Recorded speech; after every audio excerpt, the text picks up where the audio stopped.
নমস্কাৰ প্ৰিয় দৰ্শক সংবাদ প্ৰবাহৰ আজিৰ খণ্ডলৈ আপোনালোকক স্বাগতম জনাইছো। বিগত সপ্তাহৰ কেইদিনমান গুৰুত্বপূৰ্ণ খবৰৰ সৈতে মই নৱজিত ডেকা। আজিৰ সংবাদ প্ৰবাহত আছে সমগ্ৰ দেশৰ লগতে অসমত ৭৬ সংখ্যক স্বাধীনতা দিৱস উদযাপন, ৰাজ্যত ১০০০টা নতুন অংগনৱাড়ী কেন্দ্ৰ মুকলি মুখ্যমন্ত্ৰী ডক্টৰ হিমন্ত বিশ্ব শৰ্মাৰ, যোৰহাট কৃষি বিশ্ববিদ্যালয়ৰ মহাৰজত জয়ন্তী বৰ্ষৰ শুভাৰম্ভ, গুৱাহাটীত অনুষ্ঠিত ঐতিহ্যমণ্ডিত ডুৰাণ্ড কাপ ফুটবল প্ৰতিযোগিতা আৰু পবিত্ৰ ভাদ মাহত হৰিনামেৰে মুখৰিত ৰাজ্যৰ সত্ৰ নামঘৰসমূহ। প্ৰিয় দৰ্শক, স্বাধীনতাৰ অমৃত মহোৎসৱ দেশৰ বাবে এক সোণালী সময়। ৭৫ বছৰীয়া স্বাধীনতাৰ অমৃত ক্ষণত ভাৰতৰ জনগণে উদযাপন কৰিলে ৭৬ সংখ্যক স্বাধীনতা দিৱস। ১৩ আগষ্টৰ পৰা ১৫ আগষ্টলৈ সমগ্ৰ দেশতে প্ৰতি ঘৰে ঘৰে উৰিল ৰাষ্ট্ৰৰ স্বাভিমান আৰু গৰিমাৰ প্ৰতীক ত্ৰিৰংগা পতাকা। স্মৰণ কৰিলে স্বাধীনতাৰ যুঁজত আত্মবলিদান দিয়া বীৰ শ্বহীদসকলক। দেশ প্ৰেমেৰে উদ্বুদ্ধ হৈ পৰিল সমগ্ৰ দেশ, ব্যতিক্ৰম নহয় অসম। সমগ্ৰ দেশৰ লগতে অসমতো বৰ্ণাঢ্য কাৰ্যসূচীৰে উদযাপন কৰা হয় ৭৬ সংখ্যক স্বাধীনতা দিৱস। শত সহস্ৰজনৰ আত্মবলিদানৰ ফলশ্ৰুতি ভাৰতৰ স্বাধীনতা। এই স্বাধীনতাই অতিক্ৰম কৰিলে ৭৫ বছৰ। সমগ্ৰ দেশজুৰি স্বাধীনতাৰ অমৃত পান কৰি উদযাপিত হ'ল স্বাধীনতাৰ অমৃত মহোৎসৱ। ইয়াৰ অংশ হিচাপে ১৩ আগষ্টৰ পৰা ১৫ আগষ্টলৈ প্ৰতি ঘৰতে উৰিল ৰাষ্ট্ৰৰ স্বাভিমান আৰু গৰিমাৰ প্ৰতীক ৰাষ্ট্ৰীয় পতাকা। সমগ্ৰ দেশৰ লগতে অসমতো বৰ্ণাঢ্য কাৰ্যসূচীৰে ৭৬ সংখ্যক স্বাধীনতা দিৱস উলহ মালহেৰে পালন কৰা হয়। এই উপলক্ষে ৰাজভৱনত ৰাজ্যৰ ৰাজ্যপাল অধ্যাপক জগদীশ মুখীয়ে স্বাধীনতা দিৱসৰ পতাকা উত্তোলন কৰে। পতাকা উত্তোলনৰ পিছতে ৰাজ্যপালগৰাকীয়ে কণ কণ ছাত্ৰ ছাত্ৰী আৰু ৰাজভৱনৰ বিষয়া কৰ্মচাৰীৰ সৈতে মত বিনিময় কৰে। ৰাজ্যপালগৰাকীয়ে অসমৰ জনসাধাৰণক স্বাধীনতা দিৱসৰ শুভেচ্ছা আৰু অভিনন্দনো জ্ঞাপন কৰে। খানাপাৰাত অসম চৰকাৰে কেন্দ্ৰীয়ভাৱে আয়োজন কৰা স্বাধীনতা দিৱস বৰ্ণিল কাৰ্যসূচীৰে উলহ মালহেৰে উদযাপন কৰা হয়। ৰাজ্যৰ মুখ্যমন্ত্ৰী ডক্টৰ হিমন্ত বিশ্ব শৰ্মাই ৭৬ সংখ্যক স্বাধীনতা দিৱসৰ ৰাষ্ট্ৰীয় পতাকা উত্তোলন কৰে। পতাকা উত্তোলন কৰি মুখ্যমন্ত্ৰীগৰাকীয়ে প্ৰদান কৰা ভাষণৰ আৰম্ভণিতে স্বাধীনতা সংগ্ৰামত প্ৰাণ আহুতি দিয়া দেশ তথা ৰাজ্যৰ বীৰ শ্বহীদসকলৰ প্ৰতি শ্ৰদ্ধাঞ্জলি জ্ঞাপন কৰে। আনহাতে ভাষণ প্ৰসংগত মুখ্যমন্ত্ৰী ডক্টৰ শৰ্মাই ৰাজ্যখনৰ ৪,০০০তকৈও অধিক উচ্চ আৰু উচ্চতৰ মাধ্যমিক বিদ্যালয়ৰ আন্তঃগাঁথনি উন্নয়নৰ বাবে ১০,০০০ কোটি টকাৰ এক পেকেজ ঘোষণা কৰে। লগতে ৰাজ্যৰ আদালতসমূহত জমা হৈ থকা অমীমাংসিত গোচৰ সন্দৰ্ভত মুখ্যমন্ত্ৰীগৰাকীয়ে ১৪ আগষ্টৰ মাজনিশালৈ পঞ্জীয়ন হোৱা প্ৰায় ১ লক্ষাধিক লঘু গোচৰ প্ৰত্যাহাৰ কৰা হ'ব বুলিও ঘোষণা কৰে। স্বাধীনতা দিৱস উপলক্ষে মই অসমবাসী ৰাইজক আন্তৰিক শুভেচ্ছা আৰু অভিনন্দন জনাইছোঁ। আজিৰ পবিত্ৰ দিনটোত জাতিৰ পিতা মহামানৱ মহাত্মা গান্ধীৰ লগতে স্বাধীনতা সংগ্ৰামত সৰ্বস্ব উজাৰি দি দেশপ্ৰেমৰ বিৰল নিদৰ্শন দাঙি ধৰা প্ৰতিগৰাকী অমৰ শ্বহীদ আৰু মুক্তি যুঁজাৰুলৈ মই সশ্ৰদ্ধ প্ৰণিপাত জনাইছোঁ। আজি নতুন নতুন টেকনলজিৰ শিক্ষাৰে আমি আমাৰ জাতিটোক জিলিকাই তুলিব খুজিছোঁ। শিক্ষাৰ ক্ষেত্ৰত আজি আমি এটা নতুন আঁচনি হাতত ল'ব খুজিছোঁ। অসমত ৪,০০০ হাইস্কুল আছে, হায়াৰ ছেকেণ্ডাৰী স্কুল আছে। এই হাইস্কুল হায়াৰ ছেকেণ্ডাৰী স্কুলসমূহত অহা বছৰ পৰা অসমীয়াৰ লগতে সমান্তৰালভাৱে ইংৰাজী পাঠ্যক্ৰমো আৰম্ভ হ'ব। ইয়াত যাতে ইনফ্ৰাষ্ট্ৰাকচাৰ বাধা হৈ নপৰে তাৰ বাবে অসমৰ হাইস্কুল আৰু উচ্চতৰ মাধ্যমিক বিদ্যালয়সমূহত পুনৰ নিৰ্মাণ কৰাৰ বাবে আজিৰ এই পবিত্ৰ মুহূৰ্তত মই ১০,০০০ কোটি টকাৰ এক নতুন আঁচনিৰ কথা উল্লেখ কৰিছোঁ। এই ১০,০০০ কোটি টকা ব্যয়েৰে অসমৰ প্ৰতিখন হাইস্কুল আৰু হায়াৰ ছেকেণ্ডাৰী স্কুলত আমি আধুনিক শিক্ষাৰ পূৰ্ণতা প্ৰাপ্তিৰ লক্ষ্যৰে আমি ইনফ্ৰাষ্ট্ৰাকচাৰ নিৰ্মাণৰ ক্ষেত্ৰত আগুৱাই লৈ যাম। শক্তিৰ ক্ষেত্ৰত আমি সোলাৰ পাৱাৰ গ্ৰীণ পাৱাৰেৰে আমি সমৃদ্ধ হ'ব খুজিছোঁ 2035 চনৰ ভিতৰত অসমে যাতে গ্ৰীণ পাৱাৰৰ ক্ষেত্ৰত সোলাৰ পাৱাৰৰ ক্ষেত্ৰত এক মহাশক্তিত পৰিণত হয় তাৰ বাবে আমি প্ৰচেষ্টা হাতত লৈছোঁ যে যিখন ৰাজ্যতে আমি ইনফ্ৰাষ্ট্ৰাকচাৰ বনাব পাৰোঁ আমি মেডিকেল কলেজ বনাব পাৰোঁ আমি ৰাস্তা বনাব পাৰোঁ কিন্তু যিখন ৰাজ্যত মানৱীয় প্ৰমূল্য নাথাকে সেইখন ৰাজ্য সুস্থ শৰীৰ কিন্তু আত্মাবিহীন হৈ পৰে মানৱীয় প্ৰমূল্য অবিহনে আমাৰ দেশ আৰু আমাৰ জাতি কেতিয়াও আগুৱাই যাব নোৱাৰে যোৱা কেইটামান মাহত আমি আমাৰ ৰাজ্যখনত মানৱীয় প্ৰমূল্যৰ নতুন নতুন প্ৰত্যাহ্বান আমি দেখা পাইছোঁ আমি অসমখনক মানৱীয় প্ৰমূল্যৰে ইমান শক্তিশালী কৰি তুলিব লাগে যাতে আমাৰ প্ৰতিগৰাকী পিতৃ মাতৃয়ে জীৱনৰ শেষ কালত সন্তানসকলৰ পৰা প্ৰতিপালন পাবলৈ সক্ষম হয় মই অসমবাসী ৰাইজক অনুৰোধ কৰিম যে আমি 3.5 কোটি লোকেৰে সমৃদ্ধ এখন ৰাজ্য এই স্বাধীনতাৰ অমৃত মহোৎসৱৰ সময়ত আমি যদি সকলোৱে এডালকৈ যদি গছ ৰোপণ কৰোঁ অসমত 3.5 কোটি নতুন গছ জন্ম হ'ব যাক আমি অমৃত বৃক্ষ বুলি কম এই অমৃত মহোৎসৱৰ সময়ত প্ৰতিগৰাকী অসমবাসীয়ে এডাল কৰি গছ ৰোপণ কৰক গছডালক নিজৰ সন্তানৰ দৰে প্ৰতিপালন কৰক আৰু গ্লোবেল ৱাৰ্মিঙৰ বিৰুদ্ধে যুঁজ দিয়ক মই অসমবাসী ৰাইজক অমৃত বৃক্ষৰ ক্ষেত্ৰত আগবাঢ়ি যাবলৈ অনুৰোধ জনাম অসমৰ ন্যায়পালিকাত থকা 4 লাখ গোচৰে আজি ন্যায় প্ৰদানৰ প্ৰক্ৰিয়াটোক স্থবিৰ কৰি তুলিছে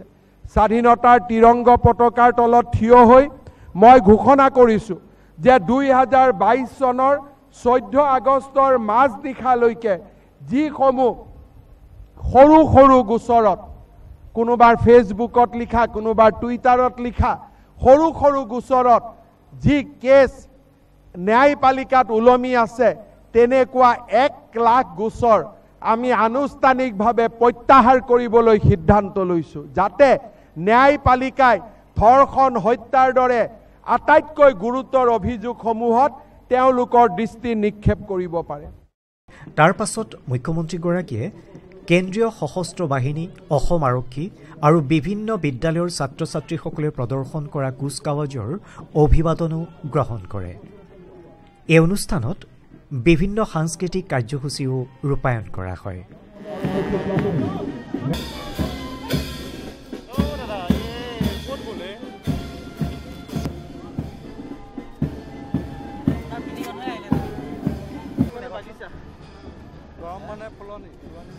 ধৰ্ম আমাৰ জনসেৱা কৰ্মৰ মাজেৰে কৰি যাম দেশ সেৱাৰ ক্ষেত্ৰত কোনো বাধাই আমাৰ প্ৰাচীৰ হ'ব নোৱাৰে ভাস্কৰজ্যোতি মহন্তৰ বিশেষ উদ্যোগত উজ্জীৱিত কৰি তোলা হৈছিল পেন্থাৰ্ছ অন হুইলছ দেৰগাঁৱৰ আৰক্ষী বাহিনীৰ প্ৰশিক্ষণ কেন্দ্ৰত আৰম্ভণি কৰাৰ সময়ত মধ্যমণ্ডলৰ আৰক্ষী উপমহাপৰিদৰ্শক আছিল সত্যৰাজ হাজৰিকা আৰম্ভণিতে 16 জন সদস্য আছিল আৰক্ষী জোৱান ওছমান গানী লগত এজনীয়া চিটত 9 জন আৰোহী সাধাৰণতে সম্ভৱ নহয় কি স্বাধীনতা দিৱসৰ অনুষ্ঠানত সকলে হাত চাপৰিৰে এই সকলক উৎসাহিত কৰিব লাগে राष्ट्रीय तिरंगे के साथ चालक हवलदार प्रदीप ओरांग और उनके दल द्वारा देशभक्ति के एक बेहद आकर्षक कौशल का प्रदर्शन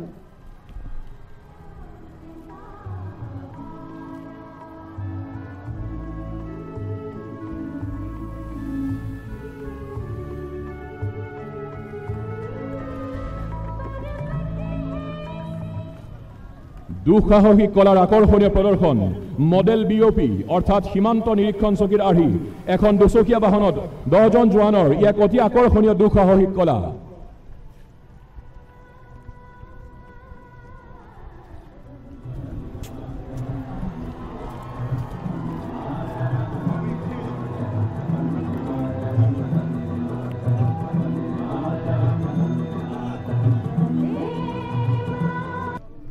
हवलदार रंजीत सिंह एवं वीरांगनाओं द्वारा जेड फाइटर युद्ध विमान के स्वरूप में दिखाया गया यह अनोखा प्रदर्शन মুখ্যমন্ত্ৰী ডক্টৰ হিমন্ত বিশ্ব শৰ্মাই মহানগৰীৰ শ্ৰদ্ধাঞ্জলি কাননত উপস্থিত হৈ শ্বহীদ স্মাৰকত বীৰ শ্বহীদসকলৰ পবিত্ৰ স্মৃতিত পুষ্পাঞ্জলি অৰ্পণ কৰে। গুৱাহাটী উচ্চ ন্যায়ালয়তো স্বাধীনতা দিৱস উদযাপন কৰা হয়। মুখ্য ন্যায়াধীশ ৰশ্মিন মনোহৰ ভাই চায়াই স্বাধীনতা দিৱসৰ পতাকা উত্তোলন কৰি আৰক্ষী জোৱান NCC কেডেটসকলৰ পেৰেড অভিবাদনো গ্ৰহণ কৰে। পিছত স্বাধীনতা দিৱসৰ লগত সংগতি ৰাখি সাংস্কৃতিক কাৰ্যসূচীও অনুষ্ঠিত কৰা হয়।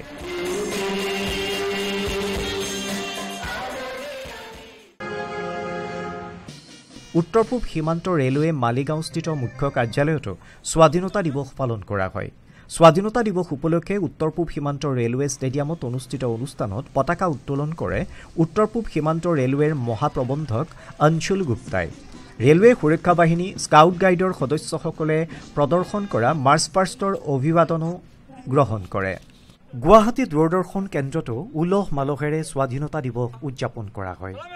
কেন্দ্ৰটোৰ চৌহদত অতিৰিক্ত সঞ্চালক প্ৰধান আশিষ ভাটনাগৰে ভালেসংখ্যক বিষয়া কৰ্মচাৰীৰ উপস্থিতিত ৰাষ্ট্ৰীয় পতাকা উত্তোলন কৰে। আনহাতে নৰকাসুৰ পাহাৰত থকা ট্ৰান্সমিটাৰ চৌহদতো উপ সঞ্চালক চিন্নস্বামী সুব্ৰমণিয়ামে ৰাষ্ট্ৰীয় পতাকা উত্তোলন কৰে। এইদৰে সমগ্ৰ ৰাজ্যতে ব্যাপক উৎসাহ উদ্দীপনাৰে ৭৬ সংখ্যক স্বাধীনতা দিৱস উদযাপন কৰা হয়। বিগত সপ্তাহৰ অন্য এক গুৰুত্বপূৰ্ণ খবৰ হ'ল ৰাজ্য চৰকাৰে ১০০০টা অংগনৱাড়ী কেন্দ্ৰ আনুষ্ঠানিকভাৱে মুকলি কৰে।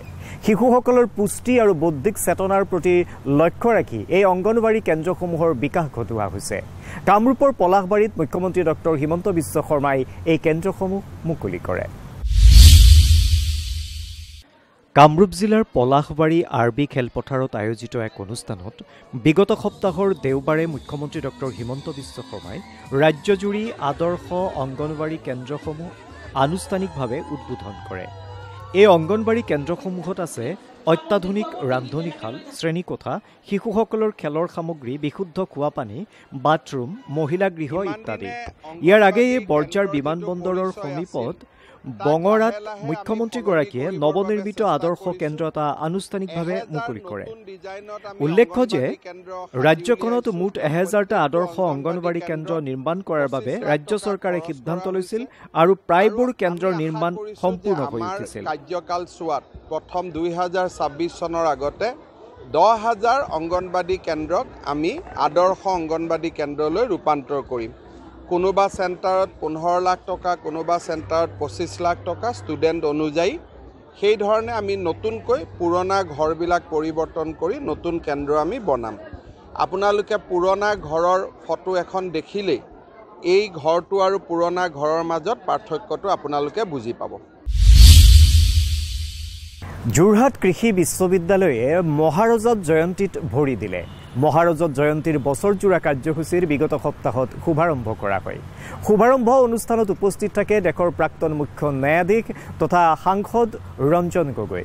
আনহাতে অসম কৃষি বিশ্ববিদ্যালয়ৰ অধীনৰ পশু চিকিৎসা বিজ্ঞান মহাবিদ্যালয়ৰো ৰজত জয়ন্তী আৰম্ভ হয়। মঙলবাৰে অসম কৃষি বিশ্ববিদ্যালয়ৰ মহাৰজত জয়ন্তীৰ বছৰজোৰা কাৰ্যসূচীৰ শুভাৰম্ভ কৰা হয়।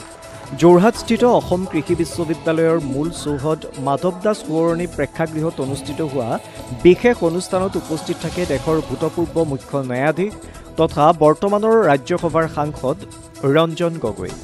ভাষণ প্ৰসংগত তেখেতে কৃষকৰ বাবে অধিক সুৰক্ষিত আইনৰ পোষকতা কৰাৰ কথা উল্লেখ কৰে। আধা বিঘা মাটি এবিঘা মাটিত খেতি কৰিলে যিমানে সাইণ্টিফিক এগ্ৰিকালচাৰ নহওক, যিমানে ইল্ড নাবাঢ়ক, it's not good, not good enough. In this connection, Ekhon University has great contributions. They are ready with the technology. They are ready with scientific knowledge, technology. They are capable of transforming the face of the agricultural economy, provided other baki bilak ji hujuk farmerok দিব লাগে সেইখিনি যদি আহে, and that can only come by laws made, right? So that is the whole purpose of coming here and telling the students that what you are on the right course. do it. And also sending a reminder to all concerned that খেতিয়কৰ প্ৰতি ফাৰ্মাৰ্ছৰ প্ৰতি আমাক অলপমান আৰু stronger lodge লাগে, মোৰ protective lodge. আনহাতে অসম কৃষি বিশ্ববিদ্যালয়ৰ অধীনৰ পশু চিকিৎসা বিজ্ঞান মহাবিদ্যালয়ৰ ৰজত জয়ন্তী অনুষ্ঠান বৃহস্পতিবাৰৰ পৰা অনুষ্ঠিত হৈছে। কৃষিমন্ত্ৰী অতুল বৰাই মহাবিদ্যালয়খনৰ ৰজত জয়ন্তী উপলক্ষে হাতত লোৱা বছৰজোৰা কাৰ্যসূচীৰ বৃহস্পতিবাৰে আনুষ্ঠানিকভাৱে শুভাৰম্ভ কৰে। অনুষ্ঠানত মন্ত্ৰীগৰাকীয়ে দূৰ আৰু মুক্ত শিক্ষা সঞ্চালকালয়, বনৰীয়া জীৱ স্বাস্থ্য আৰু গৱেষণা কেন্দ্ৰ তথা এগ্ৰিকালচাৰেল মাৰ্কেট ইণ্টেলিজেন্স শীৰ্ষক ৱেবছাইট এটা উদ্বোধন কৰে। মন্ত্ৰী বৰাই কয় যে ৰাজ্যৰ পশুপালন কেন্দ্ৰত থকা আত্মনিয়োগৰ প্ৰচুৰ সম্ভাৱনীয়তাত পশু চিকিৎসা বিজ্ঞান মহাবিদ্যালয়ে বিশেষ অৰিহণা আগবঢ়াইছে। তেওঁ মহাবিদ্যালয়খনৰ বিজ্ঞানীসকলক আফ্ৰিকান সোৱাইন ফিভাৰ প্ৰতিৰোধী ভেষজ উৎপাদনৰ বাবে বিশেষ উদ্যোগ ল'বলৈ আহ্বান জনায়। এই প্ৰতিষ্ঠানটোৱে ৰাজ্যখনৰ লাখ লাখ পশুপালকৰ সুখ দুখ হাঁহি কান্দোনৰ সৈতে জড়িত হৈ আছে, এই কথা কোনেও অস্বীকাৰ কৰিব নোৱাৰে। আৰু শেহতীয়াকৈ বিশ্বৰ লগতে অসমৰ জলবায়ুৰ যথেষ্ট পৰিৱৰ্তন ঘটিছে। মই দেখিছোঁ যে এখন পুস্তিকা প্ৰকাশ কৰিছে package of practice on life stock and poultry. মই ভিতৰলৈ সোমোৱা নাই। মই ভাবোঁ যে পৰিৱৰ্তিত পৰিস্থিতিৰ লগত জোৰা মাৰিব পৰাকৈ তেখেতসকলে এই পেকেজ অফ প্ৰেক্টিছখন প্ৰস্তুত কৰিছে। কৃষি বিশ্ববিদ্যালয়ত তেনেকৈ প্ৰত্যেক বছৰে পেকেজ অফ প্ৰেক্টিছ প্ৰকাশ কৰি আহিছে। আৰু এইবাৰতো আমি সাংঘাতিক চকুৰ আগতে বতৰৰ পৰিৱৰ্তন দেখিছোঁ। যেতিয়া কুঁৱলী আহিব লাগে কুঁৱলী দেখা নাপাওঁ, অন্য সময়ত আমি কুঁৱলী পাওঁ। বানপানী হয়, তাৰ বিপৰীতে ড্ৰটো হৈছে। গতিকে এনে পৰিস্থিতি এনে জলবায়ুৰ লগত খাপ খোৱাকৈ অসম কৃষি বিশ্ববিদ্যালয়ে আমি দেখিছোঁ কিছুমান শ্বৰ্ট ডিউৰেশ্যন ভেৰাইটি উদ্ভাৱন কৰিছে বা পাত টলাৰেণ্ট ভেৰাইটি উদ্ভাৱন কৰিছে। আৰু ঠিক তেনেকৈ ভেটেনেৰী কলেজৰো মই ভাবোঁ লাইফ ষ্টক পল্ট্ৰি ছেক্টৰত তেখেতসকলে যথেষ্টখিনি কৰিবলগীয়া আছে আৰু মই ধৰি লৈছোঁ যে তেখেতসকলে নিশ্চয় সেইখিনি কৰিব। 131 সংখ্যক দুৰাণ কাপ ফুটবল প্ৰতিযোগিতাৰ এটা ৰাউণ্ড বিগত সপ্তাহত গুৱাহাটীত আৰম্ভ হৈছে। এই ৰাউণ্ডৰ খেলসমূহৰ শুভাৰম্ভ কৰে মুখ্যমন্ত্ৰী ডক্টৰ হিমন্ত বিশ্ব শৰ্মাই। এনেকুৱা আগশাৰীৰ ফুটবল প্ৰতিযোগিতাই ৰাজ্যৰ খেলুৱৈসকলৰ উৎসাহ আৰু উদ্দীপনা নিশ্চয় যোগাব। 131 সংখ্যক দুৰাণ কাপ ফুটবল প্ৰতিযোগিতাৰ গুৱাহাটীত অনুষ্ঠিত হ'বলগা ৰাউণ্ডৰ খেলসমূহ 17 আগষ্টৰ পৰা আৰম্ভ হয়। সৰুসজাই ইন্দিৰা গান্ধী এথলেটিক্স ষ্টেডিয়ামত মুখ্যমন্ত্ৰী ডক্টৰ হিমন্ত বিশ্ব শৰ্মাই এই খেলৰ শুভাৰম্ভ কৰে। ভাৰতীয় সেনাই ৰাজ্য চৰকাৰৰ সৈতে যুটীয়াভাৱে আয়োজন কৰা এই প্ৰতিযোগিতাত বাকী ৰাউণ্ডৰ খেলসমূহ কলকাতা আৰু ইম্ফলত অনুষ্ঠিত হৈ আছে। গুৱাহাটীত অনুষ্ঠিত খেলখনত উৰিষ্যা এফচিয়ে নৰ্থ ইষ্ট ইউনাইটেড এফচিক 6-0 গ'লৰ বিশাল ব্যৱধানত পৰাস্ত কৰে। এই দুৰাণ কাপ ফুটবল প্ৰতিযোগিতাত অংশগ্ৰহণকাৰী প্ৰতিটো দললৈকে শুভেচ্ছা জ্ঞাপন কৰি ভাৰতীয় সেনাৰ eastern commander lieutenant general RP কলিতাই স্থানীয় ৰাজ্যক খেলসমূহ উপভোগ কৰি প্ৰতিযোগিতাখন সফল কৰিবলৈ আহ্বান জনায়। দললৈ মই শুভেচ্ছা জ্ঞাপন কৰিলোঁ। লগতে মই সকলো ফুটবল প্ৰেমী ৰাইজক আহ্বান জনাইছোঁ যাতে সকলোৱে দলে দলে ওলাই আহে আৰু এই প্ৰতিযোগিতাৰ খেলসমূহৰ আনন্দ উপভোগ কৰে আৰু এই প্ৰতিযোগিতাক সফল কৰি তোলে। জয় হিন্দ। হৰি নামৰ অসে বৈকুণ্ঠ প্ৰকাশে প্ৰেম অমৃতৰ নদী। প্ৰিয় দৰ্শক, পবিত্ৰ ভাদ মাহ, আজি ভাদ মাহৰ 3 দিন। পহিলা ভাদৰ পৰাই হৰিনাম ধ্বনিৰে মুখৰিত হৈ পৰিছে অসমৰ নামঘৰ সত্ৰসমূহ। ভক্তিৰসৰ অমিয়া মাধুৰী পান কৰিবলৈ নামঘৰলৈ আহিছে ভকত বৈষ্ণৱ। বিলীন হৈছে নাম প্ৰসংগত। বিগত সপ্তাহৰ বৃহস্পতিবাৰৰ পৰা আৰম্ভ হৈছে ভাদ মাহৰ নাম প্ৰসংগ। হৰিনামৰ ধ্বনিৰে মুখৰিত হৈ পৰিছে ৰাজ্যৰ সত্ৰ নামঘৰসমূহ। ভকত বৈষ্ণৱক আদৰিবলৈ সাজু হৈ পৰিছে নামঘৰ সত্ৰসমূহৰ পৰিচালনা সমিতিসমূহ। পহিলা ভাদৰ দিনটোতে হৰিনামৰ অমল ধ্বনিৰে মুখৰিত হৈ পৰিছে গুৰুজনাৰ জন্মস্থান বটদ্ৰৱা। ঐতিহ্য পৰম্পৰা ৰক্ষা কৰি পবিত্ৰ ভাদ মাহৰ 18 প্ৰসংগৰ বাবে সাজু হৈছে শ্ৰী শ্ৰী বটদ্ৰৱা থানৰ ভকত বৈষ্ণৱ। ভাদ মাহত ৰাজ্যৰ বিভিন্ন প্ৰান্তৰ পৰা গুৰুজনাৰ জন্মস্থান বটদ্ৰৱালৈ আহে অসংখ্য ভকত বৈষ্ণৱ। এইসকল ভকত বৈষ্ণৱক আদৰিবলৈ সাজু হৈ পৰিছে বটদ্ৰৱা থানৰ পৰিচালনা সমিতি। ভাদ মাহৰ পবিত্ৰতা ৰক্ষা কৰা কাৰ্যসূচীত আমি ৰূপায়ণ কৰিম। ইয়ালৈ যথেষ্টখিনি তীৰ্থযাত্ৰী সমাগম হয়। দুটা বৰ্ষত আমি কভিডৰ এই ধৰণৰ উদযাপন কৰিব পৰা নাছিল। এইবাৰ সেই ক্ষেত্ৰত আমি মুক্ত। এইবাৰ আশা কৰিম যে প্ৰতিদিনে ঘৰে 10,000কৈ ভকতৰ ইয়াত সমাৱেশ হ'ব আৰু এই ভকতসকলে যি হেঁপাহ লৈ বৰদোৱালৈ গুৰুজনৰ পবিত্ৰ জন্মস্থানলৈ আহিব, তেওঁলোকৰ মনোবাঞ্ছা পূৰ্ণ হওক।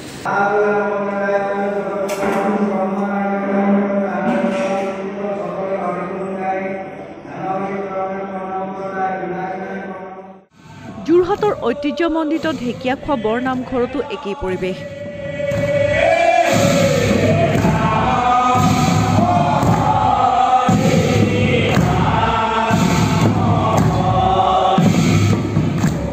মহাপুৰুষ মাধৱদেৱৰ দ্বাৰা প্ৰতিষ্ঠিত ঢেকীয়াখোৱা বৰ নামঘৰত আৰম্ভ হৈছে মাহজোৰা পালনাম। এই পালনাম প্ৰতিদিনে 4 প্ৰসং অনুষ্ঠিত হয়। নিজস্ব ৰীতি নীতি আৰু ঐতিহ্য পৰম্পৰাৰে সমগ্ৰ ভাদ মাহজুৰি পৰিৱেশন কৰা হ'ব গুৰু দুজনাৰ সৃষ্টিৰাজী শ্ৰৱণ কীৰ্তন। দুজনা গুৰুৰ মণিকাঞ্চন সংযোগৰ স্মৃতি বহনকাৰী নাৰায়ণপুৰৰ ধুৱাহাট বেলগুৰি সত্ৰত সংক্ৰান্তিৰ সন্ধিয়া ভকতসকলে এনেদৰে আৰম্ভ কৰিলে গায়ন বায়নৰ ধেমালি।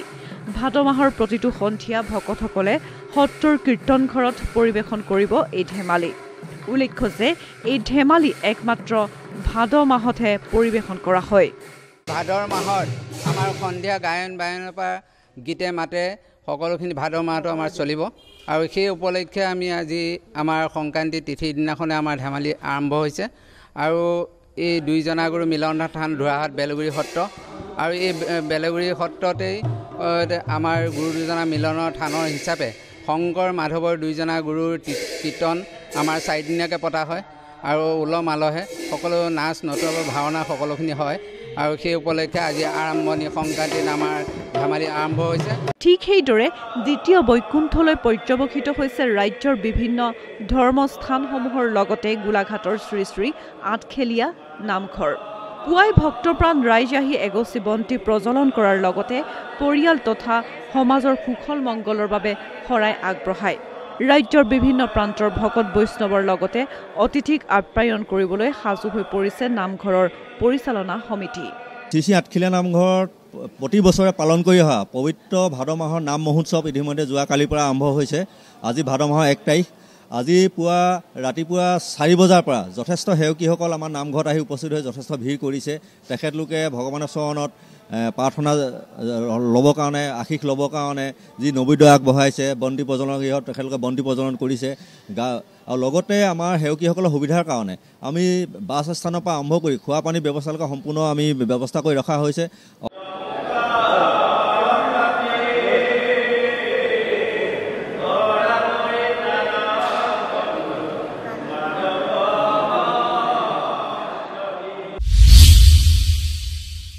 প্ৰিয় দৰ্শক, এয়া আছিল সংবাদ প্ৰবাহৰ আজিৰ খণ্ডৰ খবৰ। পৰৱৰ্তী সপ্তাহত আৰু কেইটামান গুৰুত্বপূৰ্ণ খবৰৰ সৈতে মই নৱজিৎ ডেকা আপোনালোকৰ সন্মুখত পুনৰ উপস্থিত হ'ম।